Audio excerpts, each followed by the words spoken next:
ගච්ඡන්තු දේවතා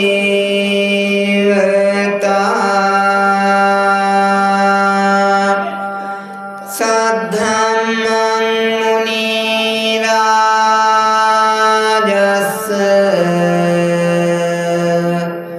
සුනන්තු සග්ග මොක්ඛදං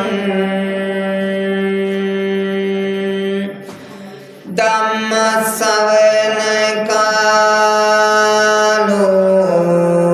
අයං බදන්තා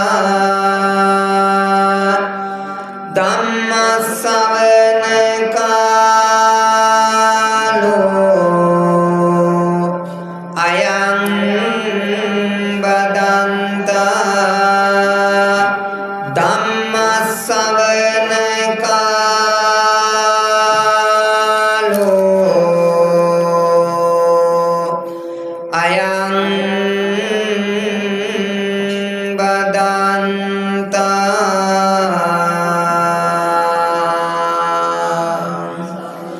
නමෝ තස්ස භගවතු අරහතෝ සම්මා සම්බුද්දස්ස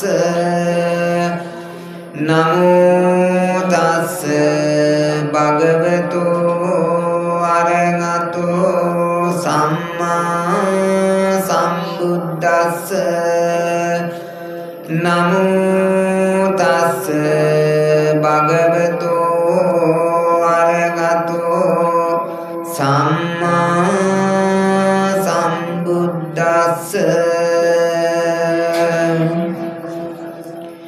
වාසනාවන්ත පින්නතුනි පින්නතිනි පුංචි කුඩා දරු දැරියනි මේ අවස්ථාවේ ඔබ බලාපොරොත්තු වන ඒ ධර්ම දේශනාව දේශනා කිරීමට ප්‍රථමයෙන් අප බුද්ධ ධම්ම සංඝ දින ත්‍රිවිධ රත්නේ වන්දනා කළ යුතුයි. එහෙමනම් සියලු දෙනා මා ගාථා පේලි 4ක් කීවාට පසු හැම දිනාම සද්ද නගර සාදුකාරයක් පවත්වන්න. පූජාය මානසක සිංහ තිලකාකර සාදරං කරුණාය ලෝක හිතත්තාය සිත්තෝදක සන්නිබන් සද්ධා බලේන චින්තාකාසි කුසුමරං සිතාරකං වන්දාමි සකල ලෝක පූජ සුගත රාජ පාදපං සකල ලෝක වාසි බොදුනු පූජාවෙන් තිලක දුන් කරුණා ගුණයෙන් ලෝදන මට සිනිනාරක සිනිල දුන් සැදැඟ බලෙන් සිත් නහසේ සුපිපෙන තරු කුසුමවන් වඳිමි සකල ලෝක පූජ අමාමෑණි බුදුරදුන් තරණාය මග්ග සාධනාය සන්තා භවං ලෝක ජාත දුක්ඛ නාස විඤ්ඤාචරියෝ සමන් සංසාර මෝහ අන්ධකාර සදා කාල නාසනං වන්දාමි සකල ලෝක පූජ ධම්ම රාජ සාදරං භව සයුරෙන් නිතර වන්න සමදා මඟ කියා දුන් සෝත රෝග නසලන්න සඳනම් ඔසු ලබා දුන් සංසාර මෝහ අන්ධකාර දරුවනසේ එළිය දුන් වන්දාමි සකල භක්ති ප්‍රේමේනි සිරි සඳහම් සමන දුන්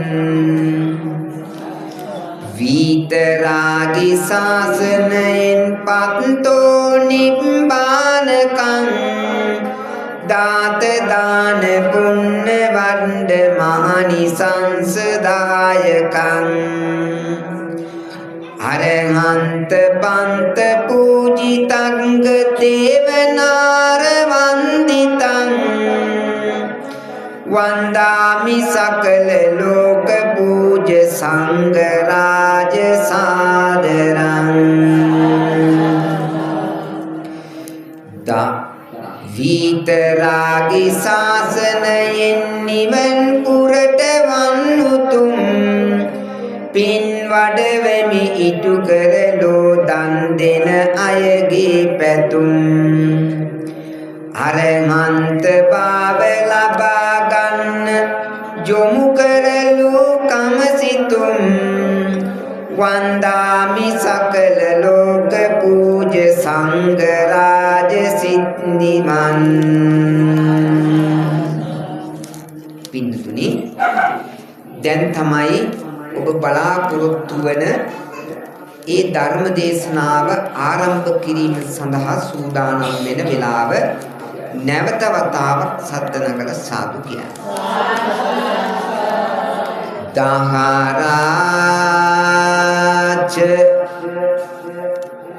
මහන්තාච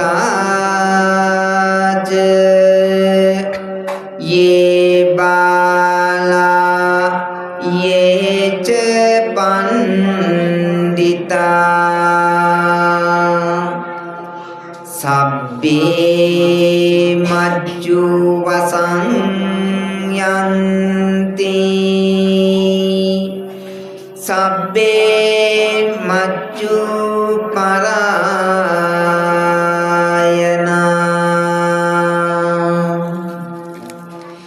අතීතෙක් ආසාව මිනිසා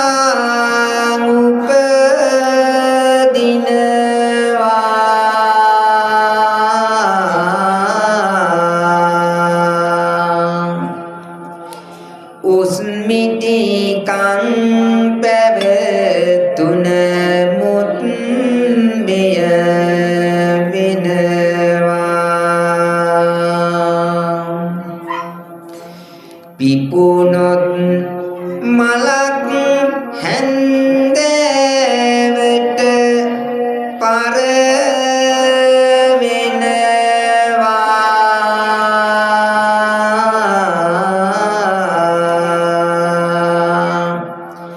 සියලුම දෙනා මරු වගේ වසගෙට යනවා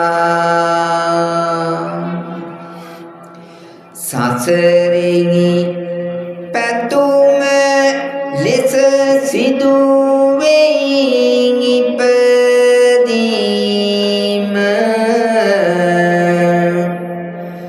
කලකම් අනුව සිදුවේ ලොව පැවතීම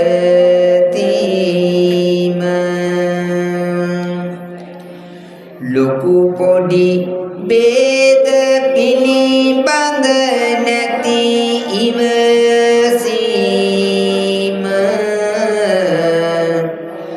ඉපදුන කෙනාට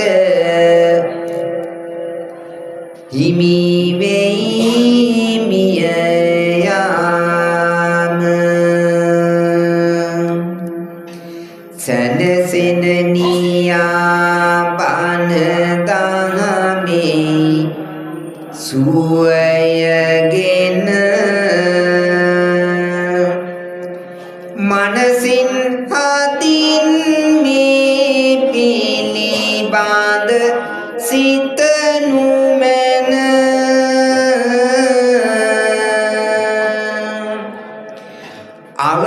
අවවාදයකි පළමුව දේශා වන්නට දෙන සංවර කරන්තුන් සිත බාන අසනු මැන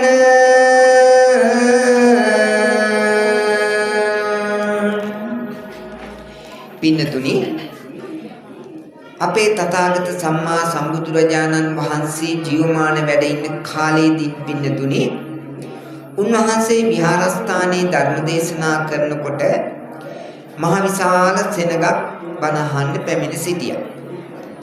මේ අවස්ථාවේදී පින්නතුනේ එක්තරා අම්මා කෙනෙක් පුංචි දරුවත් වඩාගෙන බණ අහන්නට ආවා.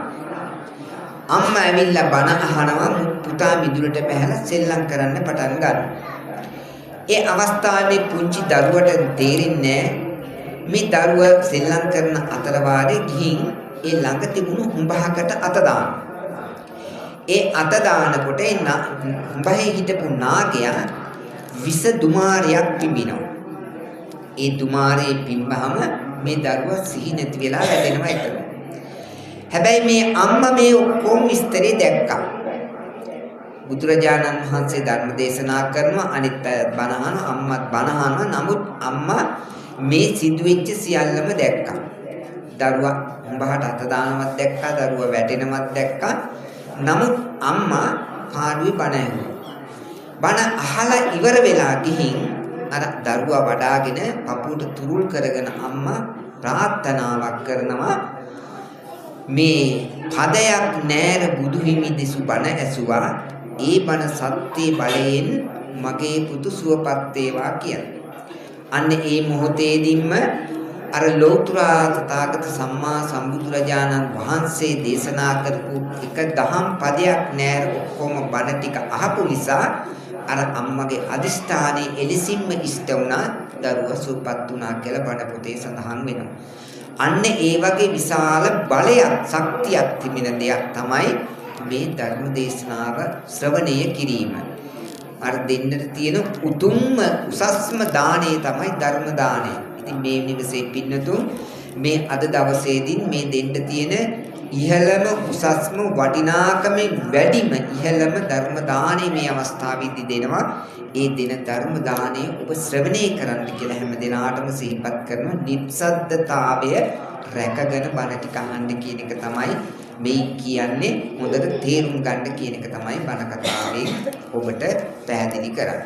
එහෙනම් අපි නැවතත් මේ බණ කතාවට යමු. කලබල වෙලා බෑ කිසිවක් කරන්නට,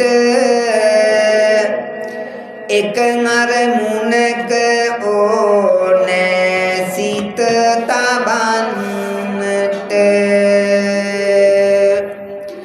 සැක සංතාප හොඳ නැති කරන්නට, බණ දහමටම අවැසිය සිත යොදන්නට, සඳහම් පිපාසාවෙන් ලොව පසු වෙනවා, මුළු නගරේම බණ සොයමින් පසු වෙනවා, බණ පදයක් සොයන්නට සිතුවිලි පනවා, දම්සෝ නිරිඳු සඳ පෙරවන ගත වෙනවා,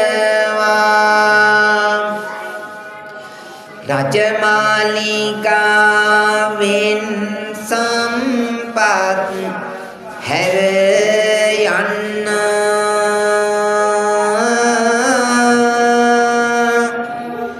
බුදු බණ අහන්නට නිරතුරු සිත් දෙන්න, පර්වතයක් මුදුනේ සිට බණ අසමින්, රකුසගේ කටට සිය දිවි හැර පැන්න. පින්නතුනි, මේ රජතුමා තමන්ගේ රාජ්‍යයටත් වැඩිය තමන්ගේ ජීවිතයටත් වැඩිය ආසා කළේ බණපදයක් අහන්නටයි. දහමට තිබුණු ආසාව හා කැමැත්ත නිසා මේ රජතුමා සියල්ලම අතහැර දමලා වනගත වෙනවා බණපදයක් අහගන්නට ඕනේ කියලා. ඒ අවස්ථාවේදී සක්‍ර දේවීන්ද්‍රයා යක්ෂයෙක්ගේ වේශයක් මවාගෙන ඇවිත් මේ රජතුමාගෙන් අහනවා ඇයි ඔබ මේ සියලු සම්පත් හැර දාලා මේ කැලෑවකට ආවේ කියලා. ඒ අවස්ථාවේ මේ රජතුමා කියනවා අනේ මම බණපදයක් අහගන්න ඕනේ. ඔබට පුළුවන් ද මට බණ කියන්න? ඔබ බණ දන්නවද? අන්න එතකොට මේ යක්ෂයා කියනවා ඔව් මම දන්නවා මම බණ කියන්නම්. හැබැයි නිකන් මට බණ කියන්න බෑ. මට මේ වෙලාවේ යම්කිසි ආහාරයක් දෙන්නට ඕනේ කියලා. ඊට පස්සේ කියනවා මේ රජතුමා කියනවා හොඳයි ඔබ බණ කියන්න මං ඔබට බිලි වෙන්න. එතකොට මේ රාක්ෂයා යක්ෂයා කියනවා හොඳයි එහෙමනම් මගේ කටට පනින්න ඔය පර්වතයේ උඩ ඉඳලා ඒ පනින අතර වාරෙම බණ කියන්නම් කියලා. අන්න ඒ විදිහටයි ඒ කාලේ බණපදයක් අහගන්න නැති නිසා මේ අය බණ ඇහුවේ. ඉතින් අද කාලේ මේ තරම් බණ කියන, මේ තරම් බණ තියෙන, මේ තරම් බණ අහන රටක් කොහෙවත් නැහැ. ඒ නිසා මේ කියන දහම් පදය හොඳින් ශ්‍රවණය කරන්න කියලා සියලු දෙනාට නැවතත් සිහිපත් කරනවා. එහෙනම් අපි මේ ධර්ම දේශනාව නැවතත් සවන් දෙමු. දහමේ තියෙන වටිනාකම දැනගන්න නැති වෙයි අඳුර ආලෝකය දැක ගන්න පැතිරුණු මනස නිසි සංවර කර ගන්න කවි බණ අහන්නට සූදානම් වෙන්න පින්වත දේශාවන යොමු කරලන්න සංතානය සංසුන් කරගන්න අතීතයට මොහොතක් පිට වෙන්න සිදුමුණු දෙය ගැන තතු දැනගන්න පින්නතුනි නුවණම වැදගත් බව පැවසීමට බුදුරජාණන් වහන්සේගේ කාලයේ සිදු වුණු කතා පුවතකට මොහොතක් සමන් යොමු කරමු. දඹදිව පරසිඳු සැවැත් නුවරෙහි සිටුවරයෙක් වුණා. නිබඳව සතුටින් තම දරුවන් හා කාලය ගත වෙන්න. මෙන්න මේ විදිහට සිටුවරයෙක් හිටියා පින්නතුනි. තමන්ගේ ඒ මහා විශාල මන්දිරයේ 40 කෝටියක පමණ ධනයක් තිබෙන සිටුවරයෙක්. මේ සිටුවරයාගේ පින්නතුනි පෙර තිබිච්ච ඒ අකුසලයක් පරිසම් දීමෙන් අර 40 කෝටියකම ධනෙ එකවරම අඹුරු බවට පත් වෙනවා. ඒ පත් වුණාට පස්සේ පින්නතුනි මේ සිටුවරයාට සිදු වෙන්නේ මෙන්න මෙවැනි දෙයක්.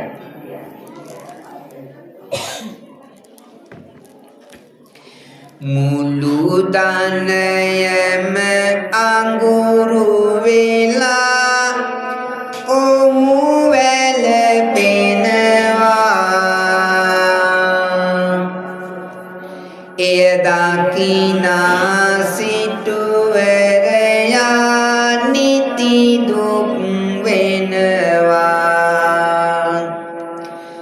ආහාර ගන්නෙත් නොමැතිව එහි නිදියනවා.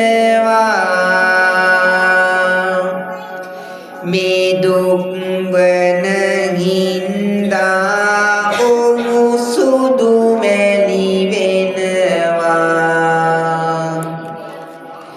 මේ සිටුවරයා පින්නතුනි තමන්ගේ 40 කෝටියක ධනය අමුරු බවට පත් වුණාම දුකටපත් වෙලා වේදනාවටපත් වෙලා මොහු කන්නේ බොන්නේ නැතුව තමන්ගේ යහනට වෙලා නිදාගෙන ඉන්නවා.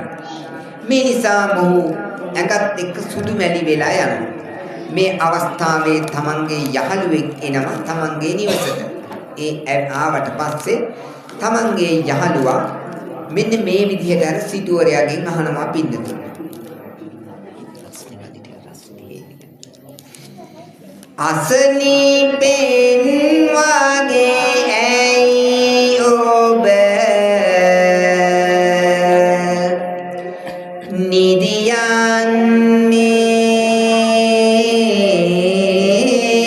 නිදියන්නේ කනගාටුවක් ඇති වීලාද පවසන්නේ අන්න ඒ අවස්ථාවේ සිටුවරයා මේ විදිහට පිළිතුරු දෙනවා. කොහොමද ඉතින් මම මේ දුක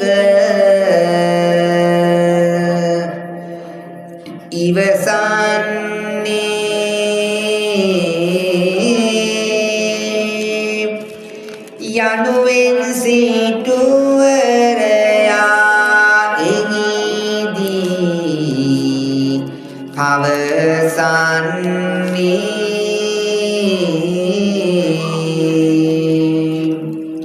අන්න ඒ අවස්ථාවේ තමන්ගේ යහළුවා තමන්ගේ මිත්‍රයාට මෙන්න මේ විදිහ හොඳ උපායක් කියනවා.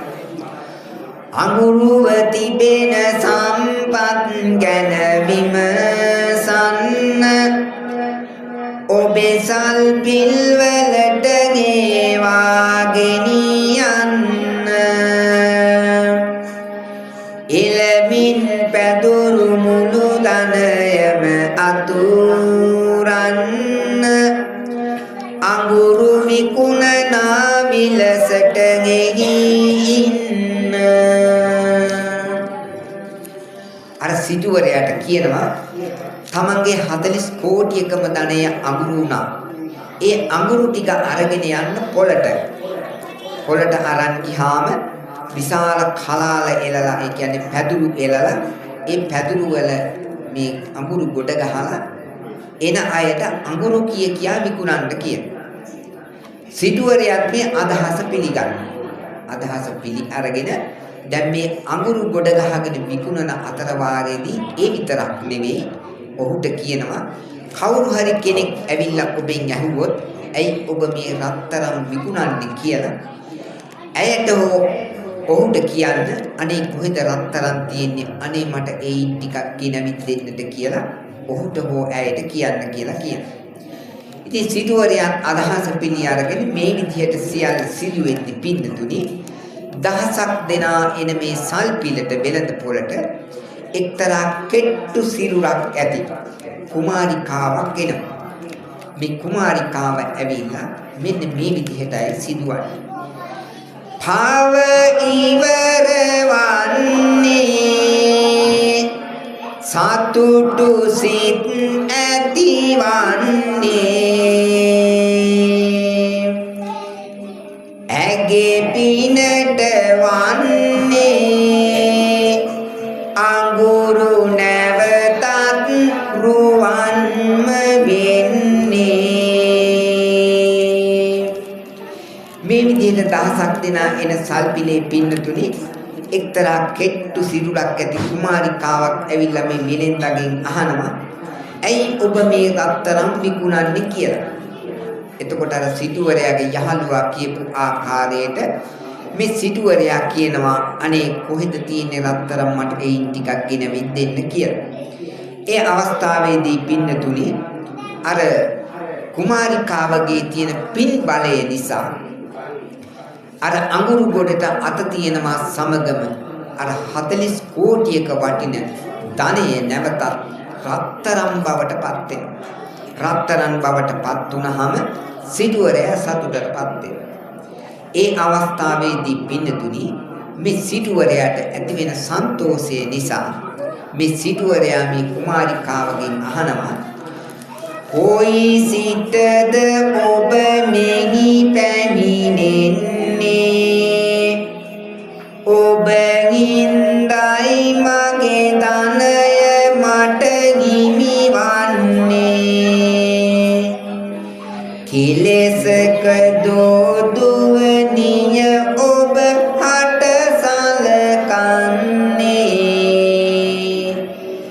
සිටුවරයා ගෝතමිගෙන් මෙලෙස අහන්නේ.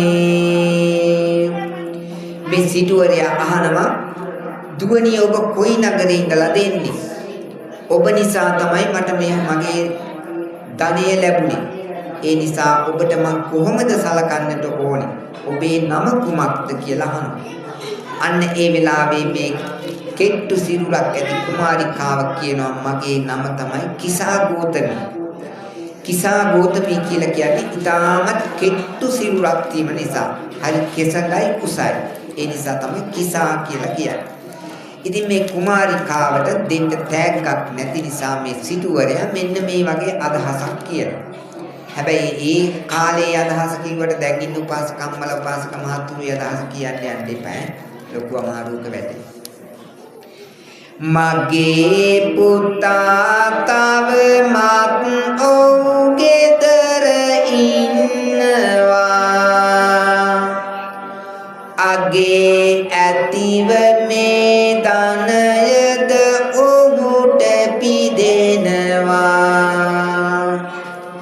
දුවණියනේ වස්තුව දුන් මෙය පවසනවා. ඔහා අතිනත ගන්නට ඇරයුම දෙනවා. මං අර ඉස්සෙල්ලා කිව්වනේ දැන් කාලේ එහෙම කරන්න යන්න එපා කියලා. ධනයක් නැති වෙයි, කොල්ලක් නැති වෙයි, කෙල්ලක් නැති වෙයි. එහෙම කවදි සමාජයක් නැති නේ නිසා එහෙම කිව්වේ ඒකයි. ඉතින් මේ සිටුවරයාගේ කීමට සිටුවරයාගේ අර පුතාව මේ කුමාරිකාවට කිසා ගෝතමීට විවාහ කරලා දෙනවා. මේ 40 කෝටියක ධනයක් මේ දෙන්නටම තමයි හිමි වෙන්නේ. ඒ නිසා මෙන්න මේ විදිහට යෝජනා කළා දැන් මේ දෙන්න විවාහ වෙලා මේ විදිහට ජීවත් වෙනකොට පින්නතුනි තවත් මෙන්න මේ විදිහේ සිදුවීමක් සිදු වෙනවා. ඒ මෙන්න මෙහෙමයි. රන් රස පරිදි දෙන්නා ලොව පසු වෙනවා.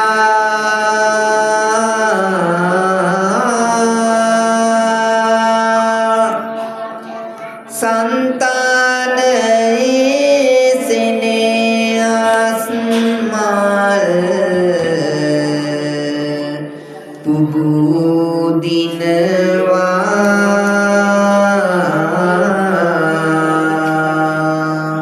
පුබුදිනවා. නන්සිරි සැපත් ගිගි දිවියට එක් වෙනවා.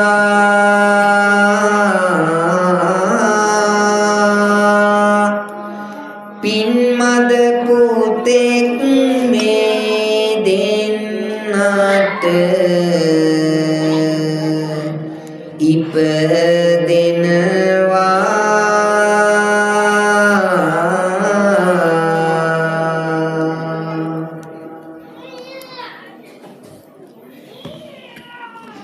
නිදහස සීමිත වයිනිති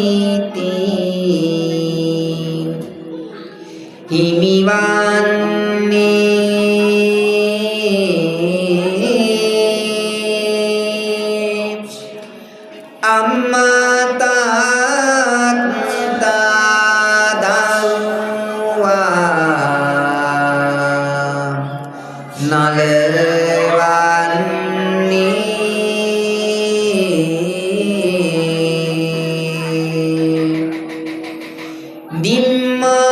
දිම්මානොමැති අද සතුටකි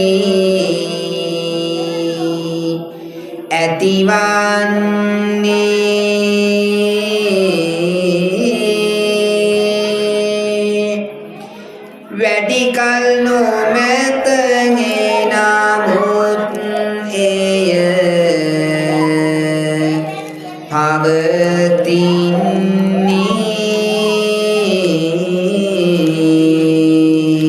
පවතින්නේ. පියවර තබා සුරතල් පුතු දිනවා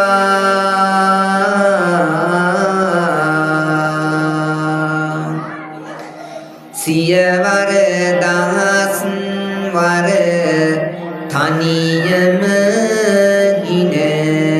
ගිනගෙනවා වැඩි කල නොගොස් සන්තෝෂය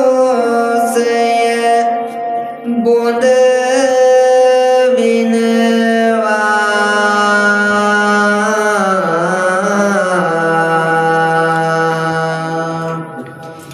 පින්වත කිසා ගෝතමීගේ දරුවා ලෙඩ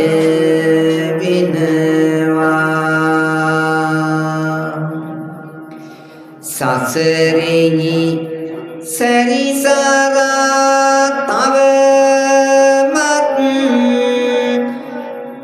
මඟ මඟ යනවා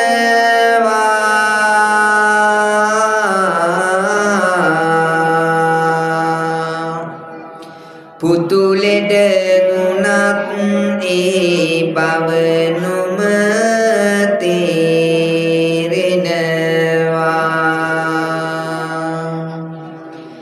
පැහැදිලි දෙනෙත් යුග කඳුලෙන් බොඳ වෙනවා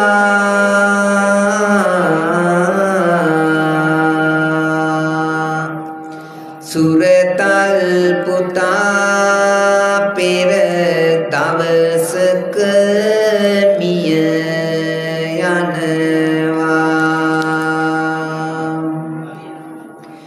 පුතුමිය ගියත් මිය ගිය බව නැදන්නේ අසනීපෙන් කියාලයි ඇගේ සිත දුන්නේ ඔහු සුව නොවන හින්දා දුක මතු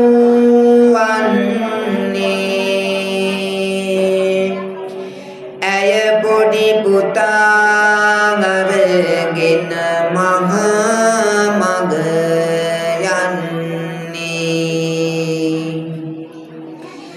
තමන්ගේ අර මිය ගිය පුතා වඩාගෙන කාගේ හරි පිහිටක් සොයා ගන්නට ඕනේ කියලා හිතාගෙන කිසා ගෝතමී දන්නේ දරුවා මිය ගියා කියලා.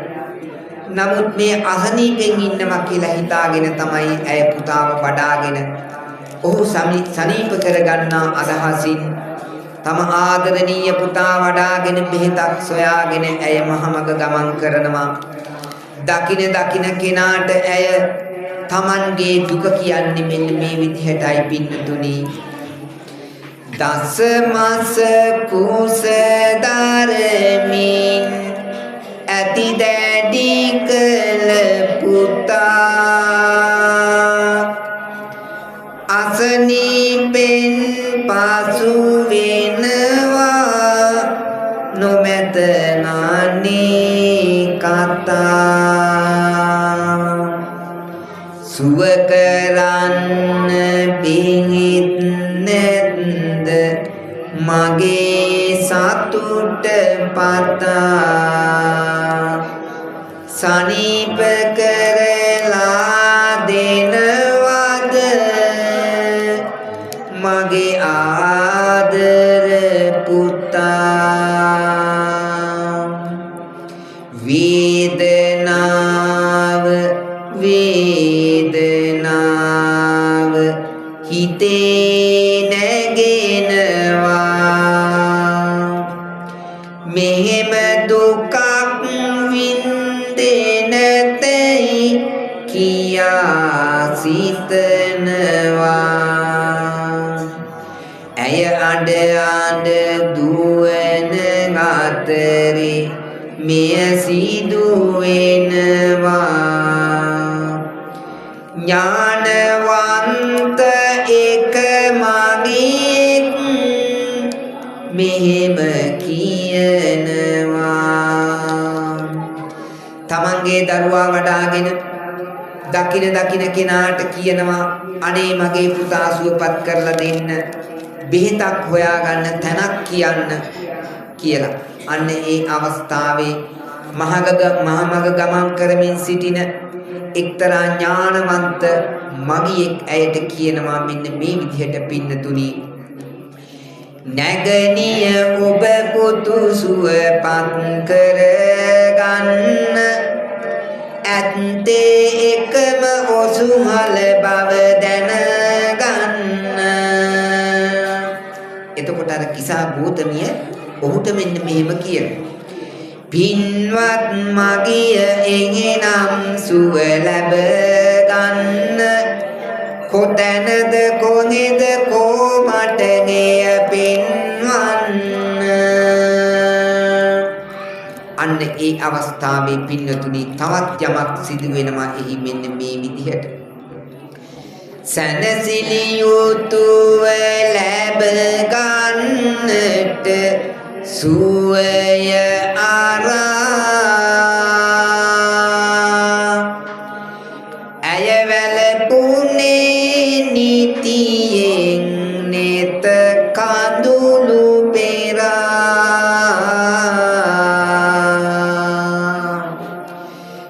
පෙර කඳුළු සුරතල් පුතු අතින් දරා ඇය පිට මුණා පෙර දේවුරම් වෙහෙර කරා.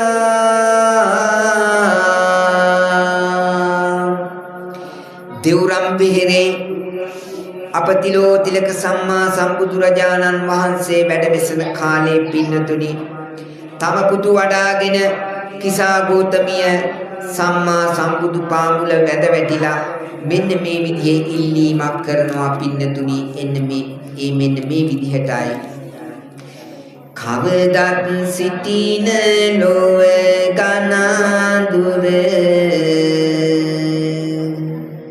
දුරලන්න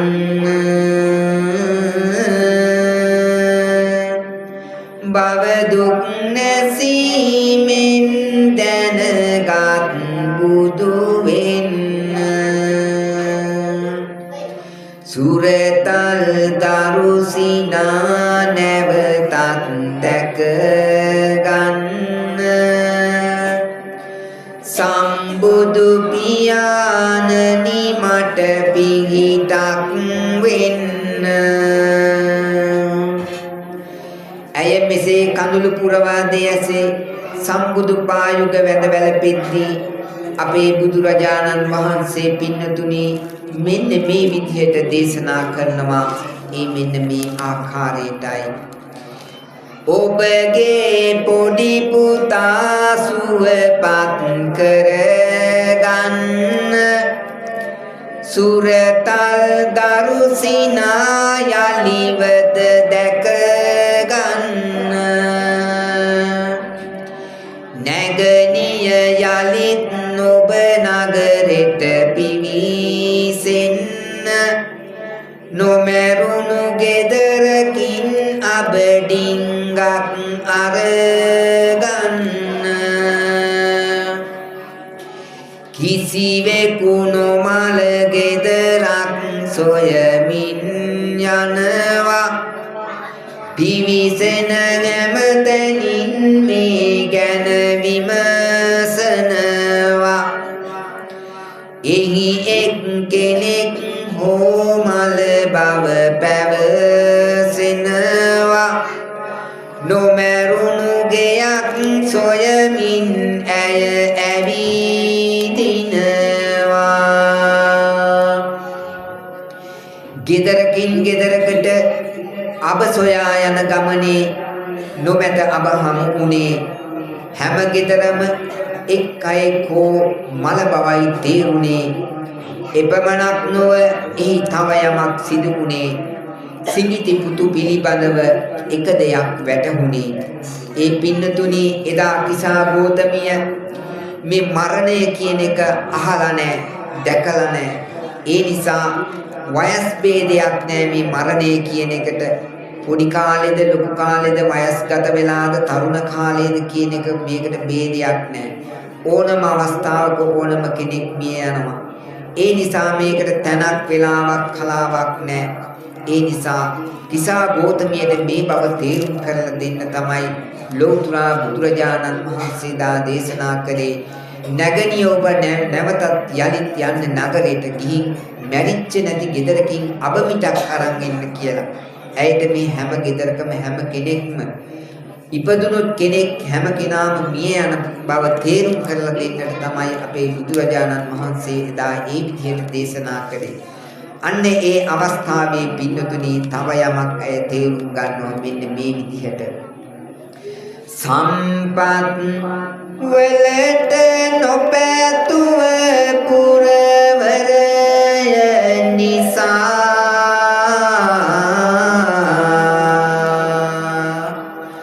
සනසුම නිතින් සෙනෙහස ආදරය නිසා පුතුමිය ගියෙත් නැගී කඳුලින් දෙනේත වසා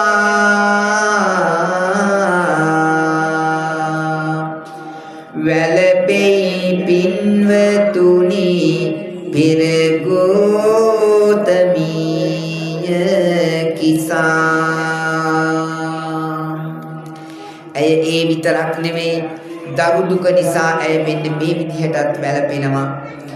දසමස කුස දරමින් ඇති දැඩි කළ පුතේ ජීවිතයට මට එලියක් දුන් පුතේ අද අම්මා අතහැර ගිය හේතුව ඇයි පුතේ අප සොයන්න ආවේ නුඹ සුව කරන්න පුතේ. වැළපුණත් කිසා ගෝතමිය පුතු මල බව තේරුම්ගෙන මල පුතු සොහොනෙහි දමා නැවතත් බුදුරජාණන් වහන්සේ ළඟට යනවා. එකත් පසක වාඩි වී ඇය මෙන්න මේ විදිහට බුදුරජාණන් වහන්සේ ළඟ වාඩි වෙලා ඉන්නකොට පින්නතුනි බුදුරජාණන් වහන්සේ ඇයගෙන් අහනවා මෙන්න මේ විදිහට පින්බර පුතා සුව කෙරුමට විආද සංවේගයෙන් නුඹ පෙරහැඬුවා නේද කිසිවෙකු නොමල ගෙදරක් ඔහු හමු වීද මා කිව් ලෙසින් නැගණිය අබ ලැබුණේද. එකක් පසක වාඩි වී සිටින ඇය ලෞතර බුදුරජාණන් වහන්සේට මෙසේ පිළිතුරු දෙනවා. කිසිවෙකු නොමල ගෙදරක් නැත දෙරෙනෙහි මෙම නැති බව තේරුණා හිමියනි අසම සම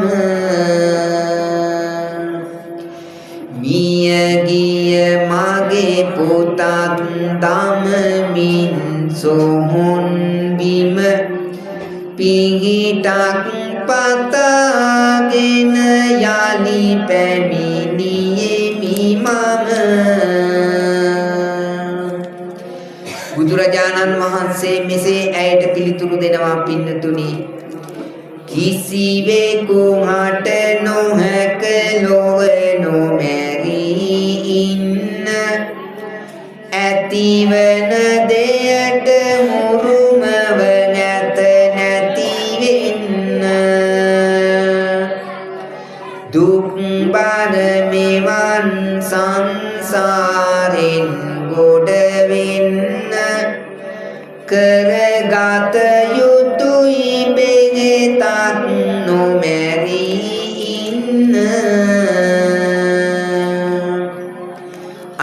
අවස්ථාවේ බුදුරජාණන් වහන්සේ මේ විදිහට දේශනා කරනවා. දරුවන් පිළිබඳව වැඩිපුර සිත දීම වස්තුව ගැනම නිරතුරුවම තැනදීම එලෙසට තිබේ නම් කෙනෙකුගේ පැවතීම ඔහු මිය ගියත් නොලැබෙනු ඇත සැනසීම. පින්නතුනි, අපේ ලෝතර බුදුරජාණන් වහන්සේ දේශනා කළේ ඕනම දෙයකට ඕනවට වැඩිය අපි හිත දීගෙන හිටියොත් ඒ දේවල් වලින් අපි පසුතැවෙනවා ඇරුණුකොට එයින් අපිට සැනසීමක් ලැබෙන්නේ නැහැ. ඒ නිසා දරුවන් හෝ දේපල හෝ වස්තුව හෝ කුඹුරු පිටිය හෝ තමන්ගේ ඕනම දෙයක් ඕනවට වැඩිය ඒවට තැන දීලා ඒවා බදාගෙන ඉදීමෙන් ඒ කෙනා මිය පරලොව ගියත් එයාට කවදාකවත් සැනසීමක් ලැබෙන්නේ නැහැ. ඒක තමයි බුදුරජාණන් වහන්සේ තේරුම් කරලා දුන්නේ. ඒ නිසා පින්නතුනි, එදා කිසා ගෝතමිය මේ සියලු දේ අත්හැරලා දාලා එදා බුදුරජාණන් වහන්සේ ළඟට ගිහින් බණ අහලා සෝහන් ඵලයටපත් වෙලා පැවිදි වෙලා මහරහත් භාවයටපත් වුණා කියලා බණ පොතේ සඳහන් වෙනවා. එමනම් සියලු දෙනා සාදුකාරයක් පවත්වන්න පිළිගන්නවා. ඒ අවස්ථාවේ පින්නතුනි, තවත් බුදුරජාණන් වහන්සේ මෙන්න මේ විදිහට වදාරනවා. සුවපත් කර ගන්න ජීවන රාජධාන ආත්මපත් කර ගන්න ජීවිතයට සහන තිලොවග පියාණනි තුන් ලොව මිනි පහන අවසර දෙනවාද වෙන්නට මට මහන. බුදුරජාණන් වහන්සේගෙන් බණ අහලා කමඨහන් අරගෙන භාවනා කරලා තමන්ගේ ජීවිතයේ යථාර්ථයේ තේරුම් අරගෙන එදා පැවිදි බිමට ඇතුළත් වෙලා රහත් භාවයටපත් වුණු කිසා ගෝතමී කතා පුවත මෙතනින් අවසන් වෙනවා. පින්නතුනි, ඒ විතරක් නෙවෙයි, මෙන්න මේ ටිකත් ඔබ සිතට ගත යුතුයි. ජීවය නොනැවති ගලන ගඟක් වුණා දැල් මේ ජීවිතයගේ නවතන මඟක් වුණා. දැල් ගුණ පහන් සිලුවත් අරමුණක් වුණා. පින්වත කිසා ගෝතමියක් රාමත්